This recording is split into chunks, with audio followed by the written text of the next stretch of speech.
Hello दोस्तों, अगर आपने इसके बाकी के एपिसोड अभी तक नहीं देखे हैं तो इसका लिंक डिस्क्रिप्शन में होगा, वहां से चेकआउट कर लेना। और आज की वीडियो काफी ज्यादा इमोशनल होने वाली है। चैप्टर 3 की शुरुआत बिल्कुल उसी सीन से शुरू होती है जहां पर चैप्टर 2 का एंड हुआ था। तभी सुगुरु काकेरू से कहता है, काकेरू ट्रेनिंग से पहले मुझे तुमसे कुछ बात करनी है। दूसरी तरफ काकेरू हाफते हुए बताता है, मैं भी आपसे कुछ कहना चाहता था। दरअसल मैं ट्रेनिंग के बाद आपको यह बताने की ही सोच रहा था, लेकिन मैं कह नहीं पाया, पर अब कहूंगा क्योंकि मैं अपने सीने से इसे निकाल देना चाहता हूँ। मैं सोकर क्लब छोड़ रहा हूँ, मैं नाटक कर रहा था, मैं मैनेजर बनना चाहता था, लेकिन तब मैं डिसाइड नहीं कर पाया, पर अब मेरा मन यही करने को कह रहा है। उसकी ऐसी बातों को सुनकर सुगुरु परेशान होने के साथ कहा, कोई बात नहीं। जिस पर काकेरू अपने भाई को समझाता है, लेकिन मैं फिर भी चाहता हूँ कि आप अपना सबसे बेस्ट दो। अब तुम्हें मेरी चिंता करने की जरूरत नहीं है, लेकिन तुम महान और महान बनो और कंडक्टर के रूप में जापान को रिप्रेजेंट करो। मैं चाहता हूँ कि तुम खड़े रहो ग्राउंड के बीच और एक किंग की तरह चमको, क्योंकि मैं तुम्हारे सोकर को पसंद करता हूँ। उसकी ऐसी बातों को सुनकर सुगुरु कहता है, ग्राउंड का किंग, लेकिन तुम्हें पता है काकेरू, भले ही किंग अपनी सारी पावर लगाकर फाइट करे, पर वो अकेले नहीं जीत सकता। अगर कंडक्टर ग्राउंड का किंग है तो स्ट्राइकर नाइट है। मुझे जरूरत है नहीं, जापान को एक ऐसे स्ट्राइकर की जरूरत है जो पासिस को हासिल कर सके और पेनल्टी एरिया में पहुंचकर गोल की ओर रास्ता खुद बना सके, एरिया में एक नाइट की तरह। ये बात को सुनकर काकेरू उसकी बात का मजाक उड़ाते हुए कहता है, एरिया में एक नाइट की तरह, आप अमेजिंग हो भाई। भले ही तुम मुझसे केवल 1 साल बड़े हो, तुमको खुद को देखने के काबिल होना चाहिए। तुम वर्ल्ड कप के ग्राउंड के बीच खड़े हो, एरिया के एक नाइट, मुझे यकीन है कि वहाँ एक है, एक स्ट्राइकर जो पासिस को हासिल कर सकता है और एक मैजिक किक की तरह गोल करता है। जिसके जवाब पर सुगुरु का कहना है, काकेरू आज सुबह मुझे एक सपना आया, सबसे अच्छा सपना। मैंने नेशनल ब्लू यूनिफॉर्म पहन रखा था और मैं मैदान में खड़ा था। यह वर्ल्ड कप का फाइनल था। एक्स्ट्रा टाइम में स्कोर 0-0 था। मैंने एडवांस लाइन की ओर एक पास भेजा, वो डिफेंसिव लाइन के एक छेद से होकर एरिया में चली गई। काकेरू तुम्हें क्या लगता है वह कौन था? दूसरी तरफ हम एक गाड़ी को देखते हैं और उस गाड़ी का ड्राइवर सो रहा था, जबकि सुगुरु काकेरू से कहता है, वहाँ पर उस पास को किसने हासिल किया?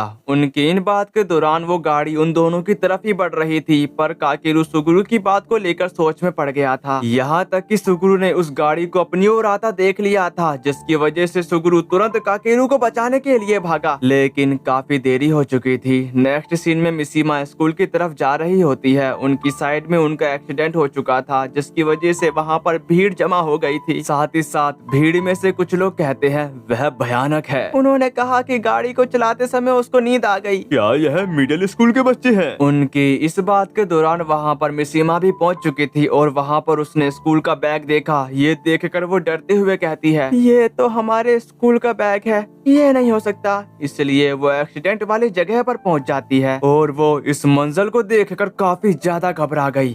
Brothers pulse. जिसके बाद हम 2 बच्चों को देखते हैं जिनका नाम सुगुरु और काकेरू था, और सुगुरु काकेरू का हाथ पकड़कर कहीं जा रहा था, पर काकेरू काफी ज्यादा डरा हुआ होता है और वो उससे कहता है, भाई भाई तुम कहाँ जा रहे हो? तभी सुगुरु उसकी तरफ बड़े प्यार से देखता है। ये देखकर काकेरू खुश होने के साथ उसके पीछे पीछे जाने लगा। भूख ज्यादा होने की वजह से वो दोनों गायब हो जाते हैं। इसी के साथ 2 एम्बुलेंस काफी तेजी से हॉस्पिटल की तरफ बढ़ रही थी। हॉस्पिटल में रुकने के साथ वो लोग उन दोनों को बाहर निकालते हुए बताते हैं, एक मेटल का पाइप उनके शरीर में घुस गया है। उसी वक्त नर्स बताती है, रेस्पिरेशन 24, हार्ट रेट 120। इसी के साथ उनका इलाज शुरू हो चुका था। यहाँ तक कि डॉक्टर कहते हैं उनके शरीर का ब्लड रुक नहीं रहा। तभी उनमें से एक को दूसरी जगह शिफ्ट किया जाता है। नेक्स्ट सीन में मिसीमा उनकी मोम पर कॉल कर रही थी। दूसरी तरफ बर्तन मांज रही मोम फोन उठा लेती है। इसी के साथ मिसीमा ने सब कुछ उनको बता दिया। ये सब सुनकर उनके पैरों तले जमीन खिसक चुकी थी। साथ ही साथ मिसीमा ने उनके डैड को भी यह खबर पहुंचा दी, जो सुनने के साथ उनके डैड तुरंत अपना काम धंधा छोड़कर हॉस्पिटल की ओर रवाना हो चुके। साथ ही साथ एक लड़के ने उनकी बहन को उनके एक्सीडेंट के बारे में बता दिया था। यहाँ तक कि उनकी सॉकर टीम जब ये सुनती है तो वो काफी ज्यादा डर गई थी और उनकी सर्जरी कब की शुरू हो चुकी थी। फिर हम पास्ट की तरफ आते हैं, जहाँ पर काकेरू मजे से सो रहा था। दूसरी तरफ वो लोग मैच खेल रहे थे। तभी उसका भाई उसे जगाते हुए बताता है, क्या तुम रेगुलर नहीं बनना चाहते? अगर बनना चाहते हो तो मेरे पीछे आओ। दूसरी तरफ उनकी मोम परेशान हालत में डॉक्टर से पूछती है, वह अब कैसा है? मेरा बच्चा ठीक है ना?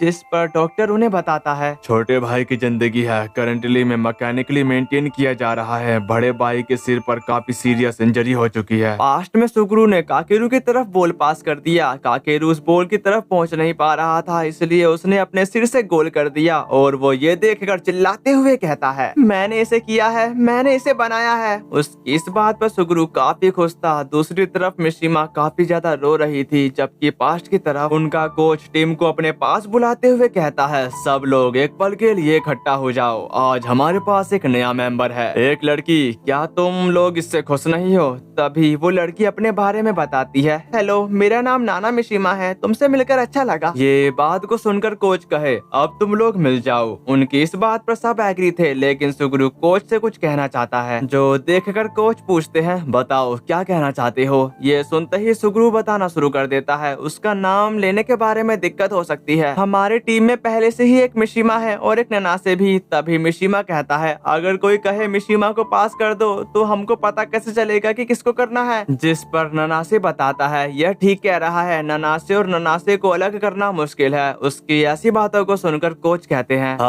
कह तो तुम ठीक रहे हो, क्या करें, क्या तुम्हारा कोई निकनेम है? जिस पर मिशिमा मना कर देती है। तभी वो मिशिमा का निकनेम रखते हुए कहते हैं, लाइक मिशिमा मैन। यह बिल्कुल वैसा है ना? नाना के बारे में क्या ख्याल है? बेवकूफ, यह काफी लंबा है। उनके बीच में से काकेरू बोलता है, सेवन के बारे में क्या ख्याल है? ये बात को सुनकर सुगरू हंसने के साथ कहा, नाना का ट्रांसलेट नाम 7, हाँ मैं समझ गया। वहाँ के सारे लोग ये नाम सुनकर सब एग्री थे, साथ ही साथ वहाँ पर हंसी मजाक चल रहा था। तभी मिशिमा बोली 7, ये कहते ही वो काफी खुश हो जाती है। जिसके बाद डॉक्टर सर्जरी करके बाहर आते के साथ उनके परिवार को बताते हैं, प्लीज शांत रहे और मेरी बात सुने, हमने वह सब कुछ किया जो हम कर सकते थे, लेकिन अफसोस की बात है कि बड़े भाई सुगरू कुन यह तय हो गया है कि वह दिमागी तौर पर मर चुका है, मैं आपसे माफी चाहता हूँ। उनकी इस बात पर काकेरू के डैड कहे, दिमागी तौर पर वह दिमागी तौर पर मर गया है? जिस पर वो एग्री थे। तभी काकेरू की मॉम काफी घबरा गई और उनको समझ में नहीं आ रहा था, यहाँ तक कि वो डॉक्टर की बातों पर विश्वास भी नहीं कर रही थी। तभी डॉक्टर बताते हैं, सुगरू एक ऑर्गन डोनर है, ठीक है? ये बात को सुनकर वो और भी ज्यादा हैरान हो जाते हैं। पास्ट में काकेरू कह रहा था, यह तो मेरा नाम है। ये बात को सुनकर मिशिमा काकेरू के कंधे पर हाथ धरकर कहती है, अब हम दोनों रेगुलर हैं। उसकी ऐसी बातों को सुनकर काकेरू का कहना है, मुझे चिंता हो रही है, मुझे आश्चर्य है क्या मैं अपने भाई के खतरनाक पासेस को हासिल कर पाऊंगा? जिस बात का जवाब देते हुए मिशिमा बोलती है,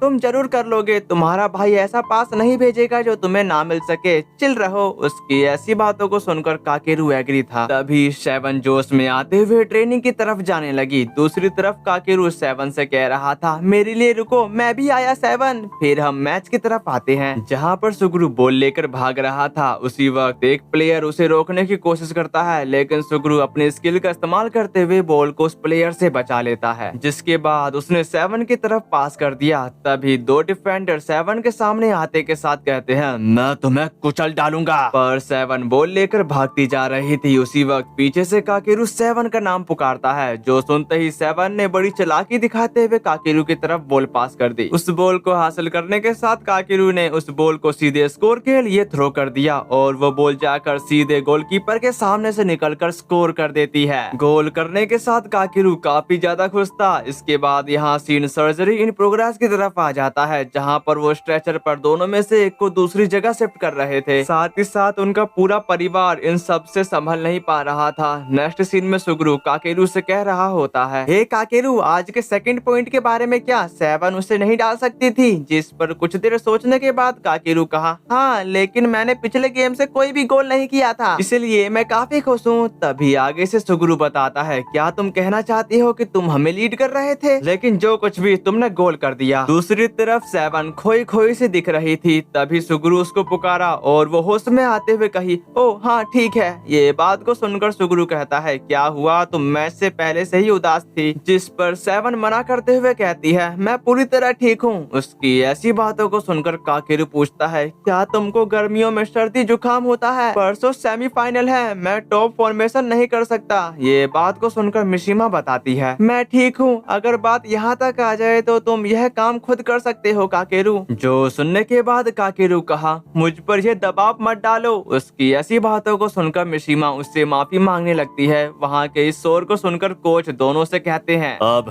तुम दोनों चुप हो जाओ। जो सुनकर काकेरू तुरंत चुप हो जाता है। फिर हम उनके घर का सीन देखते हैं जहाँ पर उनकी मॉम उन दोनों से कह रही थी, वेलकम बैक, बात तैयार कर दिया गया है, अब तुम नहा सकते हो। तभी उनकी बहन पूछती है, आज का मैच कैसा था? जिस पर काकेरू बताता है, मैं जीत गया, भाई ने पहला पॉइंट बनाया और एक पॉइंट बनाने में मैंने मदद की, मैंने दूसरे पॉइंट को हासिल किया और इसमें मेरी 7 ने भी मदद की। उसकी ये बात को सुनकर काकेरू की बहन कहती है, अगर 7 ने भी मदद की तो काकेनी तुम्हारा पॉइंट काफी आसान रहा होगा। जिसके बाद काकेरू अपनी बहन को अच्छे से मैच के बारे में बताने लगता है। दूसरी तरफ सुगरू माँ को बताता है, माँ 7 की माँ पिछली बार यहाँ क्यों आई थी और वो क्या चाहती थी? जिस पर उसकी मोम कही, कुछ खास नहीं। तभी सुगरू बोला, आप कुछ छुपा तो नहीं रही? ये बात को सुनकर मोम का कहना है, तुम सचमुच एक शार्प इंटेलिजेंट वाले बच्चे हो, काकेरू के बिल्कुल उल्टे। काकेरू को यह मत बताना। नेक्स्ट सीन में वो सारे मिशिमा की बात सुनकर काफी ज्यादा हैरान हो गए थे। तभी काकेरू इमोशनल होकर कहता है, यह सच नहीं है ना 7? पर 7 उसको बताती है, माफ करना, यह सब अचानक हुआ, मैं कल अमेरिका जा रही हूँ। लेकिन तुम ऐसे क्यों रो रहे हो काकेरू? तुम बेहतरीन स्ट्राइकर हो, अगर कल हम सोकर नहीं खेलेंगे तो हम हार जाएंगे, ठीक है? ये वादा है, तुम कल जरूर खेलोगे। उसकी इस बात पर काकेरू एग्री था। नेक्स्ट सीन में मिशिमा सुगरू को कुछ देते हुए कह रही थी, मैंने एक लक ब्रेसलेट बनाया है, इसके अंदर 2 हैं, एक तुम्हारे लिए और एक काकेरू के लिए। वो कहते हैं कि इच्छाएं टूटने पर ही पूरी होती हैं। मुझे उम्मीद है कि हम तीनों किसी दिन फिर से सोकर खेलेंगे। और वो ये कहते हुए रो रही थी, इसलिए वो पीछे मुड़ते हुए कहती है, मैंने अपने आप से कहा था कि मैं आज नहीं रोऊंगी। उसकी ये बात को सुनकर सुगरू उसका नाम पुकारता है। तभी 7 बताती है, हम तीनों जापान की यूनिफॉर्म पहनेंगे, मैं यह वादा कभी नहीं भूलूंगी। मैंने ये ब्रेसलेट विश करते हुए बनाया है कि किसी दिन हमारा सपना सच होगा। ये बात को सुनकर सुगरू भी जोश से भर चुका था। दूसरी तरफ वो लोग रनिंग कर रहे थे, पर काकेरू कुछ ज्यादा ही उदास लग रहा था और वो भागते हुए 7 का नाम पुकार रहा था। नेक्स्ट सीन में काकेरू आसमान की तरफ देखते हुए कहता है, मुझे आश्चर्य है कि क्या वह इस समय प्लेन में होगी। उसी वक्त उसका भाई उसके पास आते हुए कुछ देने लगता है, लेकिन काकेरू उससे पूछा, भाई ये क्या है? पर उसका भाई उसको पहनने को कहता है। उस ब्रेसलेट को देखकर काकेरू फिर से पूछा, आखिरकार ये है क्या? दूसरी तरफ उसका भाई कुछ नहीं बताता, बस वो उसे पहनने को कह रहा था। अपनी बात का जवाब ना देता देखकर काकेरू कुछ कहे बिना उस ब्रेसलेट को पहन लिया। इसी के साथ हम उन दोनों के हाथों में मिशिमा द्वारा दिए गए ब्रेसलेट को देखते हैं, जो सचमुच में काफी खूबसूरत था। तभी सुगरू कहता है, चलो हम इतनी जोर से खेले कि ये ब्रेसलेट एक ही मैच में टूट जाए, ठीक है? फिर वो आगे जाते हुए बताता है, 7 द्वारा किया गया वादा मत भूल जाना। चलो यह हेड्रिक है। उसकी इस बात पर काकेरू एग्री था। जिसके बाद वो दोनों एक साथ भागते हैं और एक रोशनी के साथ यहाँ सीन शिफ्ट होकर काकेरू की तरफ आ गया था। तभी कुछ देर बाद काकेरू को होश आ जाता है, जो देखकर मिशिमा काफी खुश होने के साथ कहती है, काकेरू आंटी, काकेरू को होश आ गया है, भगवान का शुक्र है। दूसरी तरफ काकेरू को कुछ भी समझ में नहीं आ रहा था कि मैं यहाँ कैसे पहुँचा,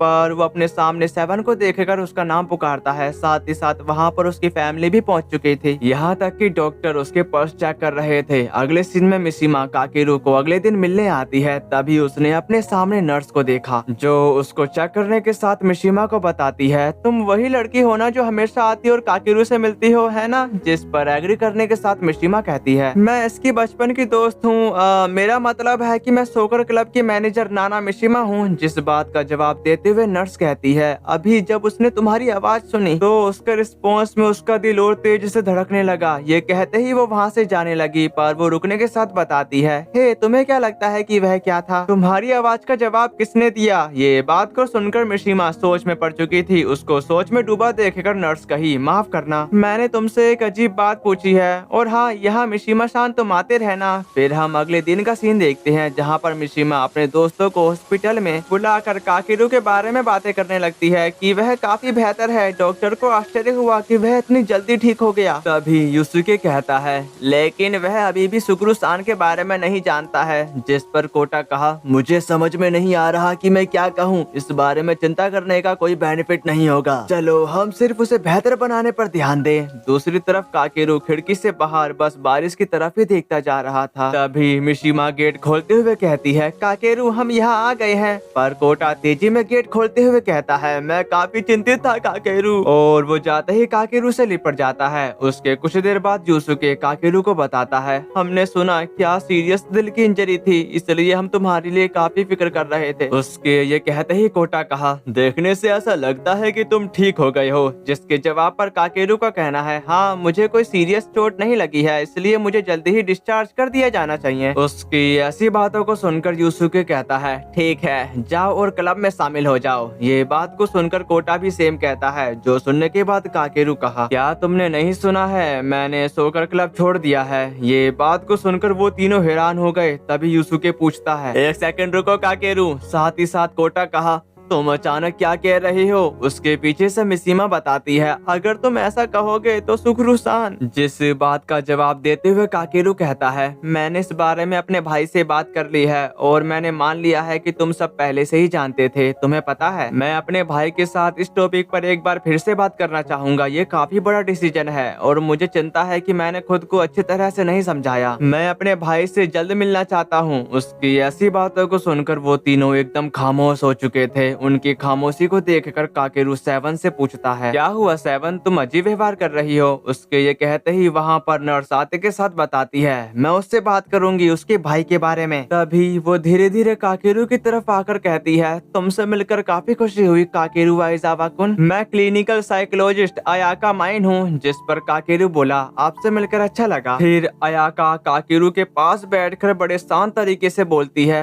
मैं उस हॉस्पिटल में सुखरुसान की एडवाइजर थी। साथ ही साथ उन्होंने काकेरू का हाथ बड़े प्यार से पकड़ लिया। ये देखकर काकेरू भी हैरान था। तभी अयाका ने कहा, क्या तुम शांत रहकर मेरी बात सुन सकते हो। उसकी ऐसी बात को सुनकर काकेरू एग्री था। पीछे से मिशिमा शायद उसे रोकने की कोशिश कर रही थी, लेकिन वो उसे चुप कराते हुए काकेरू को बताने लगी, काकेरू कुन तुम्हारा भाई सुखरुसान, उसकी उस एक्सीडेंट में डेथ हो गई। ये बात को सुनकर काकेरू कुछ लम्हे के लिए शोक में चला गया था। यहाँ तक कि उसके दोस्त कुछ भी नहीं कह रहे थे। पर वो एकदम से पूछा, तुम मजाक कर रही हो है ना। जो बात सुनकर अयाका कही, बदकिस्मत से ये बात सच है। ये सुनते ही काकेरू ने सेवन से पूछा, वह किस बारे में बात कर रही है सेवन। पर सेवन रोते हुए बोली, मुझे माफ कर दो, मुझे माफ कर दो काकेरू।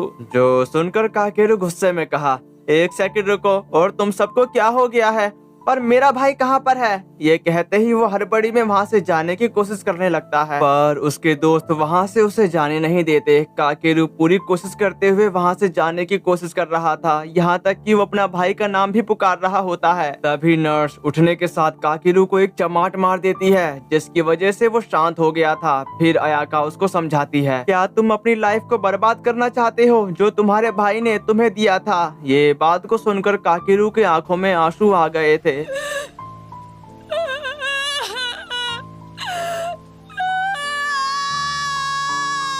फिर हम बाहर का सीन देखते हैं जहां पर मिशिमा कहीं जा रही थी, पर वो एकदम से रुक गई क्योंकि दूसरी तरफ काकेरू के डैड किसी से कह रहे थे, क्या हमें काकेरू के ट्रांसप्लांट के बारे में बताना चाहिए।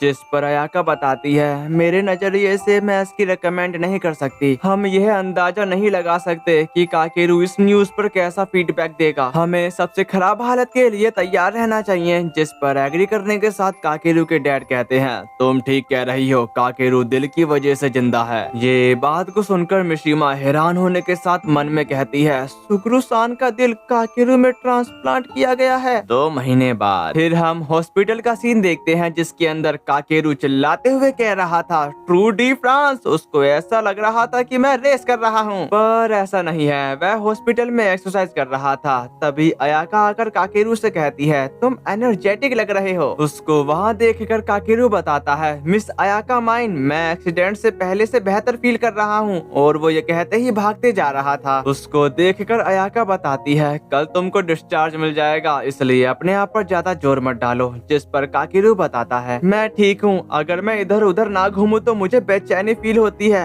दूसरी तरफ डॉक्टर काकेरू की तरफ देखते हुए कहते हैं, काकेरू आइजावा कैसा है? जिस पर अयाका बताती है, वह मेंटली स्टेबल है और उसकी फिजिकली स्मूथ रूप से हो रही है। तनाव से होने वाली इंजरी अब चिंता का टॉपिक नहीं रह गया है। इस बात पर डॉक्टर कहता है, अच्छा ऐसा है, भले ही डोनर और उसको पाने वाला भाई हो, किसी फॉरेनर ऑर्गन के प्रति इस लेवल का कस्टमाइजेशन अमेजिंग है। इस दर पर आगे कोई कॉम्प्लेक्सिटी क्रिएट होने की संभावना नहीं है। जिस पर अयाका एग्री थी, पर काकेरू भागते भागते काफी ज्यादा थक गया था। इसके बाद यहाँ सीन शिफ्ट होकर काकेरू के घर की तरफ आ गया था, जहाँ पर उसके डैड काकेरू से कह रहे थे, कारो से केयरफुल रहना। उनकी इस बात पर काकेरू भी एग्री था। साथ ही साथ मोम कही, अपने आप पर काफी ज्यादा दबाव मत डालना, अगर तुम चाहते हो तो आराम कर सकते हो। जिसके जवाब पर बहन बताती है, रास्ते में खो मत जाना। जिस पर एग्री करने के साथ काकेरू का कहना है, बिना किसी नाराजगी के, मैं ठीक हूँ, अब मुझे जाने भी दो। इसके बाद यहाँ सीन शिफ्ट होकर स्कूल की तरफ आ गया था और वहाँ पर काकेरू सब लोगों से कहता है, हेलो एवरीवन, मुझे रिग्रेट है कि मैंने तुम सबको चिंता में डाल दिया, लेकिन जैसा कि तुम देख सकते हो मैं पूरी तरीके से ठीक हो गया हूँ। ये बात को सुनकर वो सारे खुश होने के साथ काकेरू को उछालने लगते हैं। साथ ही साथ वो एक साथ कहते हैं, तुमको ठीक होने के लिए बधाई हो,